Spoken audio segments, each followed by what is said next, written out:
lattice energy, or you can also name it as lattice enthalpy. Lattice enthalpy.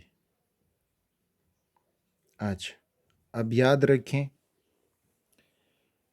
अगर 1 मोल ionic solid हो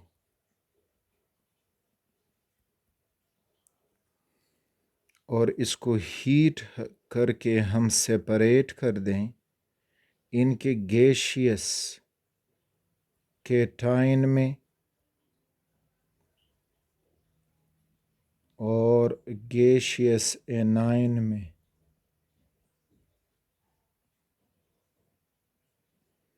तो इस दौरान जो हीट एब्जॉर्ब होगा that will be known as lattice energy या लैटिस एंथैल्पी। तो इस केस में जो लैटिस एनर्जी या लैटिस एंथैल्पी होगी वो होगी एंडोथर्मिक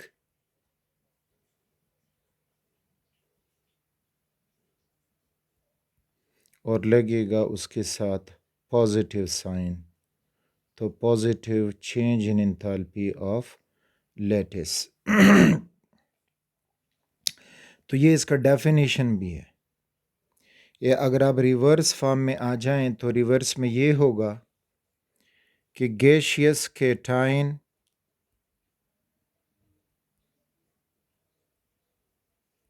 और गैसियस एनाइन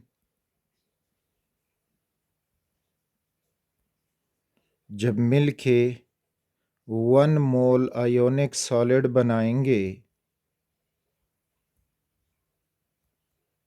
तो इस दौरान जो एनर्जी रिलीज होगी तो वो कहलाएगी लैटिस एंथैल्पी। तो अब इस प्रोसेस से ये होगा एक्सोथर्मिक और जो साइन लगेगा तो वो negative change in enthalpy of lattice. For example 1 mole sodium chloride है, इसको हीट मिला तो ये 1 mole sodium cation gaseous form में और इसी तरह ही क्लोराइड एनाइन गैसियस फॉर्म में। तो ये जो एनर्जी इधर अब यूज़ होगी वो होगा डेल्टा H इक्वल्स टू -787 या 788 kilo joule per mole positive, sorry, because it's endothermic. So this is the lattice enthalpy for 1 mole of sodium chloride जब वो टूटेगा। और अगर हम रिवर्स केस करेंगे कि 1 मोल सोडियम केटाइन हो, गैसियस फॉर्म में क्लोराइड एनाइन हो और 1 मोल सोडियम क्लोराइड बने सॉलिड फॉर्म में, ये भी इधर सॉलिड यानी स्टैंडर्ड स्टेट्स, तो over here delta H naught that will be -787 kilo joule per mole. तो अगेन एक बात याद रखें कि जब भी हम किसी किस्म का फोर्स तोड़ेंगे तो वो प्रोसेस होगा एंडोथर्मिक, और जब भी किसी किस्म का अट्रैक्शन या फोर्स बनेगा तो वो प्रोसेस होगा एक्सोथर्मिक। अब लेटेस्ट एंथैल्पी से रिलेटेड क्वेश्चन कि हमें कुछ कंपाउंड दिए जाते हैं और उनमें पूछा जाता है कि किस कंपाउंड की लेटेस्ट एंथैल्पी ज़्यादा होगी, किसकी लेटेस्ट एंथैल्पी कम होगी। तो ओवरऑल फैक्टर आपने इस किस्म में याद रखने होंगे कि जो लेटेस्ट एनर्जी है, latest energy, it is proportional to charge product of charges on the two, यानी जो एनाइन केटाइन है, and inversely proportional to the distance। अब हम ये लेटेस्ट एनर्जी की बात कर रहे हैं फोर्स की बात नहीं कर रहे हैं। फोर्स फिर इधर होता है square of the distance between them, लेकिन ये लेटेस्ट एनर्जी है। तो इस रिलेशन से हमें ये पता चलता है कि जो लेटेस्ट एनर्जी है it is directly proportional to the charge, and lattice energy is inversely proportional to the distance between the charges, या डिस्टेंस बिटवीन द चार्जेस को भी समझते हैं और लेटेस्ट एनर्जी चार्ज को भी समझते हैं। मसलन ये दो चार्ज बॉडीज़ हैं, ये पॉजिटिव हुआ, ये नेगेटिव हुआ, और फिर हम लेते हैं कि इस किस्म के दो चार्ज बॉडीज़ हैं,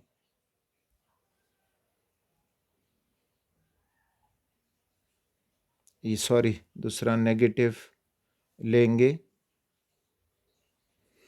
अब यहाँ पे देखोगे तो दोनों पे चार्ज सेम, वो पॉजिटिव वन, ये भी negative one, positive one, negative one. अब किसकी लेटेस्ट एंथैल्पी ज़्यादा या कम होगी डिपेंड करेगा डिस्टेंस पे, यानी साइज ऑफ दी एनाइन या केटाइन। तो ऊपर केस वन में जो केटाइन और एनाइन का साइज़ है वो ज़्यादा है। जब ये आर ज़्यादा होगा तो लेटेस्ट एंथैल्पी कम होगी, तो यहाँ पे आपको मिलेगी लो लेटेस्ट एंथैल्पी। जबकि ये साइज़ छोटे हैं, चार्ज वही है लेकिन साइज़ छोटा हो गया है, तो जब साइज़ छोटा हो गया है तो लेटेस्ट एंथैल्पी ज़्यादा हो जाएगी, तो यहाँ पे होगी हाई लेटेस्ट एंथैल्पी। अब चूँकि हमें साइज़ का पता बहुत कम चलता है, फॉर एग्ज़ाम्पल लिथियम क्लोराइड है, सोडियम क्लोराइड है, पोटाशियम क्लोराइड है, इसी तरह से रुबिडियम क्लोराइड है और सीजियम क्लोराइड है। यहाँ पे अगर हम देखेंगे तो क्लोराइड का साइज़ सब में एक जैसा, लेकिन केटाइन का साइज़ लिथियम छोटे साइज़ का, down the group size increases तो सोडियम बढ़ जाएगा, पोटाशियम उससे ज़्यादा होगा, रुबिडियम मज़ीद बड़ा, सीजियम सबसे बड़ा। अब लेटेस्ट एंथैल्पी का आर्डर पूछा जाए तो ये होगा कि lithium chloride greater lattice energy than sodium chloride, greater than potassium chloride, greater than rubidium chloride and greater than caesium chloride. तो इस किस्म की लेटेस्ट एंथैल्पी, तो ये तो हमें आसान इसलिए हमें मिला कि भाई जो केटाइन थे वो सारे एक ही ग्रुप के मेंबर थे। आपको डिफरेंट ग्रुप्स में भी दे सकते हैं, तो फिर हम उधर आप लोगों ने ये याद रखना होगा कि अगर यूनिवेलेंट हों,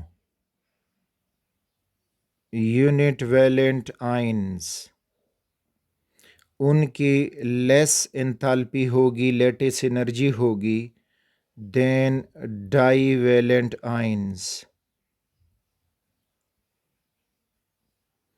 और उनकी लेस लेटेस्ट एनर्जी एंथैल्पी होगी देन ट्राईवेलेंट आयंस।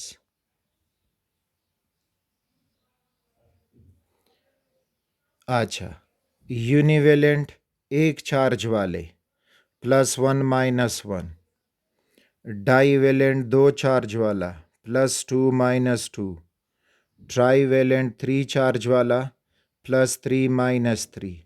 तो +3 -3 में अट्रैक्शन ज़्यादा होगा, लेटेस्ट एनर्जी ज़्यादा देन +2 -2, और इसी तरह ज़्यादा देन -1 +1। तो ये अब एक आसान सा क्लू है इनमें लेटेस्ट एंथैल्पी को समझने के लिए। तो फॉर एग्ज़ाम्पल अगेन पूछा जाए सोडियम क्लोराइड, मैग्नीशियम क्लोराइड और एल्युमिनियम क्लोराइड।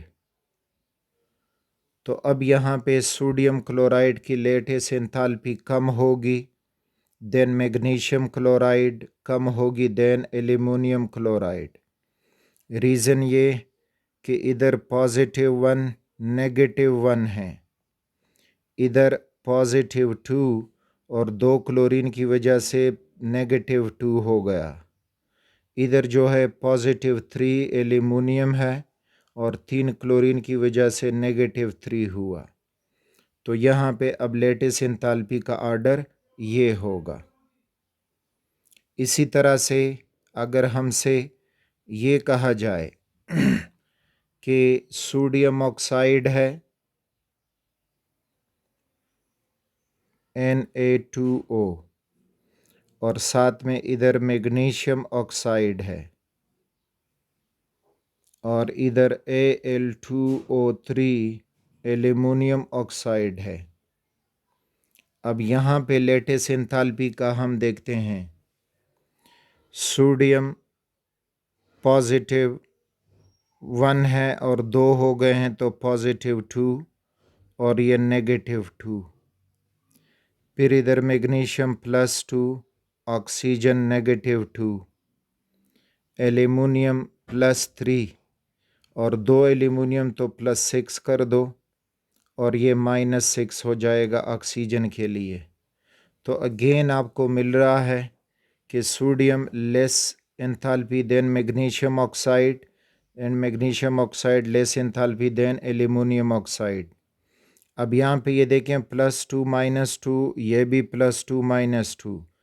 वजह अब क्यों हुआ? क्योंकि सोडियम का साइज़ थोड़ा ज़्यादा है।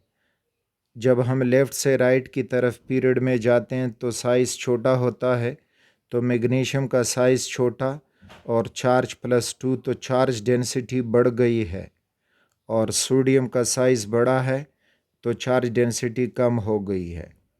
अच्छा, अब एक और आसान एग्जाम्पल से इसको आप यूँ समझ सकते हो कि इधर एक सोडियम है तो वो +1 और -2 ऑक्सीजन, इधर एक मैग्नीशियम है तो वो +2 है और -2 ऑक्सीजन, और इधर एक क्लोरीन का ले लोगे तो +3 हो जाएगा और एक ऑक्सीजन का ले लोगे तो -2 हो जाएगा। तो अब यहाँ पे देखोगे तो चार्ज दोनों को मल्टीप्लाई करो, 2 1s are 2 तो ये -2 हुआ चार्ज, सपोज टोटल चार्ज, और ये टोटल चार्ज आपके पास 0 हो जाएगा। 2 2s are 4, सॉरी -4 हो जाएगा क्योंकि हमने मल्टीप्लाई करना है, तो ये -4 हो जाएगा और 2 3s are 6 से -6 हो जाएगा। तो अगेन चार्ज इधर ज़्यादा हुआ तो इस वजह से टोटल लेटेस्ट एनर्जी इधर ज़्यादा होगी। तो आप चार्ज पे आसानी से डिसाइड कर सकते हो कि किसकी लेटेस्ट एनर्जी ज़्यादा होगी, किसकी कम होगी। इस टेबल में अब आप देख सकते हो lithium fluoride lattice energy 1030 kilo joule per mole, और इस तरह से फिर लिथियम क्लोराइड, लिथियम आयोडाइड, यानी डाउन द ग्रुप साइज़ बढ़ रहा है इस केस में तो लेटेस्ट एनर्जी भी कम हो रही है। Sodium fluoride, sodium chloride, sodium bromide, तो इस तरह से इनमें भी आप डाउन द ग्रुप आओगे तो लेटेस्ट एनर्जी कम होती जाएगी। सोडियम आयोडाइड भी इसी के साथ है, तो यू कैन सी के लेटेस्ट एनर्जी डिक्रीज़ हो रही है वैल्यूज़ लगा के। इसी तरह potassium fluoride, potassium chloride, potassium bromide, तो उनमें भी ये सेम ट्रेंड आपको मिलेगा कि साइज़ बढ़ रहा है तो लेटेस्ट एनर्जी कम हो रही है। यहाँ पे मैग्नीशियम क्लोराइड की लेटेस्ट एनर्जी 23-26 और फिर स्ट्रोंटियम क्लोराइड की 21-27, क्योंकि स्ट्रोंटियम बड़े साइज़ का है। मैग्नीशियम ऑक्साइड की देख सकते हो, कैल्शियम ऑक्साइड और स्ट्रोंटियम ऑक्साइड, और इसी तरह स्ट्रोंटियम नाइट्राइड। अब यहाँ पे देखें स्ट्रोंटियम नाइट्राइड चूँकि साइज़ तो इसका बड़ा है, लेकिन यहाँ पे उसके साथ जो नाइट्रोजन मिल रहा है तो वो -3 वाला है, तो इस वजह से उसकी लेटेस्ट एनर्जी बढ़ा देगा, तो 7547 किलो जूल पर मोल। तो इस तरह से लेटेस्ट एंथैल्पी हमें मिलेगी। तो जो फैक्टर हम पढ़े वो फैक्टर अप्लाई करते जाओगे तो आपके जहन में क्वेश्चन क्लियर होता जाएगा कि यस, कि इस किस्म की लेटेस्ट एंथैल्पी आयोनिक कंपाउंड की वेरी करती है। तो क्यों वेरी करती है? Because of the size of the ion and charge on the ions.